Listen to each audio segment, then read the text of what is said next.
नाजिया इलाही खान, ये तो प्रोफेसर की अलग क्लास, कौन सी क्लास थी? कुछ क्लास का चैप्टर समझ में आया आपको? हाँ, मैं तो प्रोफेसर साहब को बहुत गौर से सुन रही थी, कांग्रेस के प्रवक्ता को भी मैंने बहुत गौर से सुना। 1962 में जयपुर में हमारे पूर्व प्रधानमंत्री माननीय नेहरू साहब जब रैली में चल रहे थे और उनको एक मंदिर विजिट करना पड़ा था, तो उन्होंने मंदिर के मार्बल को देख करके कहा था कि मुझे तो बाथरूम लग रहा है, ये मंदिर नहीं लग रहा है। जब औरंगजेब ने टीका पर, धोती पर, केश पर, मंदिरों के मंत्र पर, पाठ पूजा पर जजिया लगाया था, तो उसने हिंदुत्व का और सनातन का विरोध किया था। कुरान के अल कुरान, जो अल्लाह तबारक ताला की अलहामी किताब है, उसके सूरे अल अंबिया में उसके वर्ष 51 सनातन मुसलमानों से जब हम जाते हैं तो आप देखिएगा कि प्रॉफिट पैगंबर इब्राहिम भी बुतों को तोड़ रहे हैं। तो गजनबी भी वही किया जो तैमूर ने किया, जो पैगंबर इब्राहिम ने किया, और बाद में नेहरू ने भी वही किया जो पैगंबर इब्राहिम ने किया। तो बेसिकली ये सब का काम सिर्फ सनातन को ठेस पहुंचाना था, मूर्तियों को तोड़ना था, सनातन की आस्था को हर्ट करना था, तकलीफ देना था और हिंदुओं को परेशान करना था। अगर हम हजरत इब्राहिम से शुरू करते हैं और नेहरू पर खत्म करते हैं, नहीं, लेकिन नाजिया एक चीज मैं रिक्वेस्ट करूंगा, आप सियासत की बात है उसको सियासत तक रखिए, सियासत की बात को सियासत तक रखिए, पैगंबर तक लेकर जाने की जरूरत नहीं है। धार्मिक बातों की तुलना यहां पर ना की जाए, हाँ ना की जाए। नहीं ठीक है नाजिया, मैं रिक्वेस्ट आपसे कर रहा हूं, ये धर्म विशेष को लेकर डिबेट नहीं चल रही तो उधर मत लेकर जाइए, वरना अनावश्यक विवाद खड़ा होगा, मत उधर लेकर जाइए। ये मेरी आपसे गुजारिश है, ये गुजारिश है। रुक जाइए प्रोफेसर अखिल स्वामी, रुक जाइए सर। आपके क्लास में सारे स्टूडेंट्स एक साथ बोलते हैं क्या? जब आप कभी पढ़ाते होंगे, अगर पढ़ाने वाले प्रोफेसर होंगे तो पढ़ाने वाले ही प्रोफेसर होते हैं, सब लोग नहीं ना। देखिए दो प्रोफेसर है, एक इतिहासकार है, एक प्रोफेसर देखिए शांति से बैठे, इशारा किया उन्होंने। तो ऐसा क्लास, ऐसा डिसिप्लिन अपने क्लास में मुझे नहीं लगता कि आप मेंटेन करते होंगे। अब धर्मेंद्र यादव, ठीक है धर्मेंद्र यादव, ये एम फैक्टर ही है। और अब तो बात तो ये कई बार चर्चा उठती है, सोमनाथ पर हमला औरंगजेब ने भी किया था, गजनवी का सबसे भीषण हमला।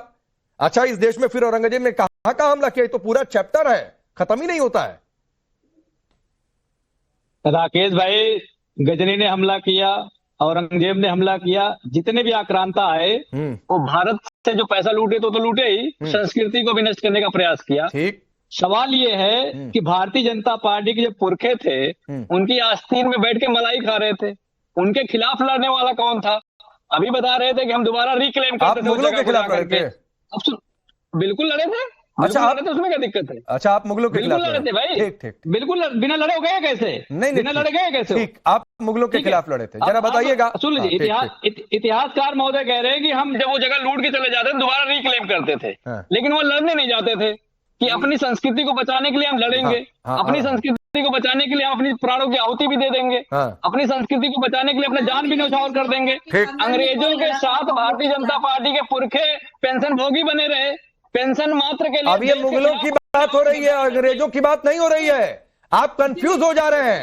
अंग्रेजों के खिलाफ स्वतंत्रता संग्राम और मुगलों ने कल्चर को नष्ट किया। नहीं किया होता तो आज अंग्रेजों की बात होती, इसीलिए मुगलों की बात होती है, क्योंकि गद्दारी उनकी छुप जाती है, उसमें गद्दारी की छुपाने की रजाई है मुगल, इसीलिए भारतीय जनता पार्टी उसकी बात नहीं करती है। मैं दूसरी बात कह रहा हूँ, भारतीय जनता पार्टी के सबसे बड़े नेता है, ये सम्मान देने की बात करते हैं वो सरदार पटेल साहब को।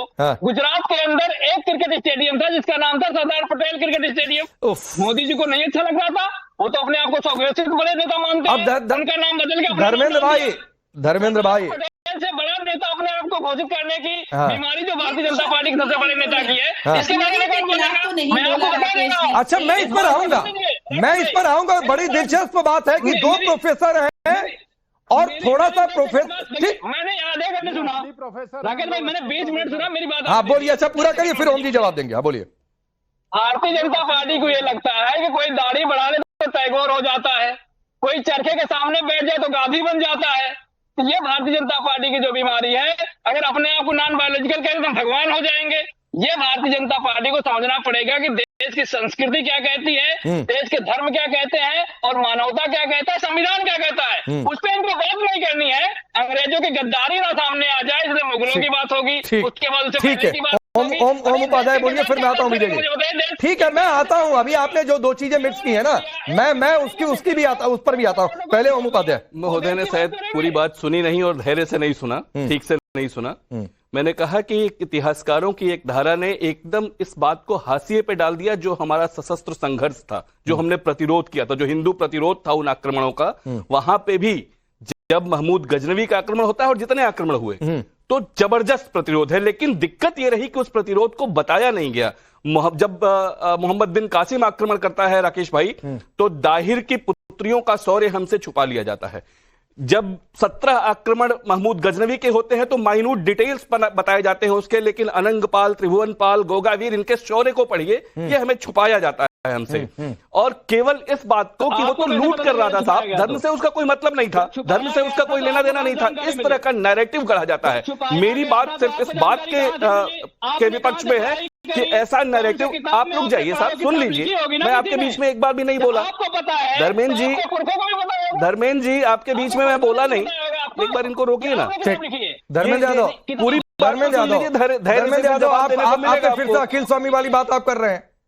कम से कम प्रोफेसर हैं आप लोग, तो डिसिप्लिन रखिए कि सामने वाला बोल रहा है तो कई बार रह भी चुके हैं, काउंटर करिए, एक दो लाइन, कोई दिक्कत नहीं है, कभी भी कर दीजिए काउंटर, कोई दिक्कत नहीं है। आपके क्लास में सारे स्टूडेंट एक साथ खड़ा होकर बोलने लगेंगे तो क्या ही क्लास लेंगे।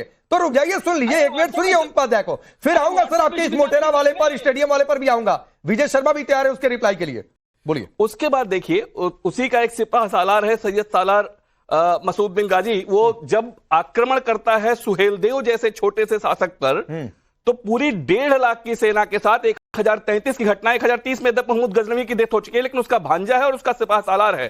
पूरी सेना के साथ सैयद सालार मसूद गाजी 1.5 लाख की सेना के साथ मार दिया जाता है। लेकिन ये प्राइमरी सोर्सेज में है, लेकिन ये घटना हमारे यहां, हमारे इतिहास किताबों में अब आई है, अब एनसीईआरटी उसको पढ़ा रही है, अब हम सही इतिहास पढ़ रहे हैं। तो ये तो देखिए सही है कि इतिहास के सही तथ्यों के साथ डिस्टॉर्ट किया गया, उनको बहुत दरकिनार किया गया। एक बात और मैं आपको बताऊं कि ये मंदिर कितना महत्वपूर्ण है, इसको जब 1947 में गए सरदार पटेल और उन्होंने कहा कि यहां पे ये तो राष्ट्र की आत्मा का प्रश्न है, इसका पुनर्निर्माण, पंडित नेहरू जी उसके पक्ष में नहीं थे।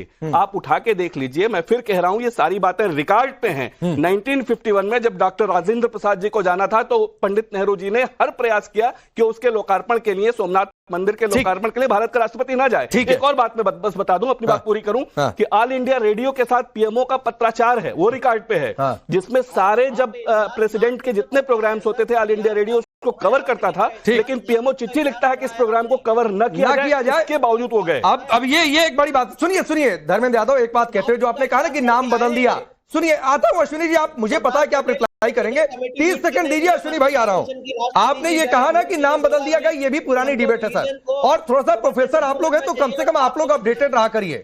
जैसे पूरे नोएडा में फिल्म सिटी एक जगह है, वैसे ही उसको वृहत रूप दिया गया, पूरा स्पोर्ट्स एनक्लेव बना, जिसका नाम सरदार पटेल स्पोर्ट्स एनक्लेव रखा गया, और उसका एक छोटा सा हिस्सा वो स्टेडियम है जिसे अब नरेंद्र मोदी स्टेडियम कहा जाता है। तो सर थोड़ा सा पता नहीं कौन ऊपर क्या आप लोग बातचीत करते हैं। खैर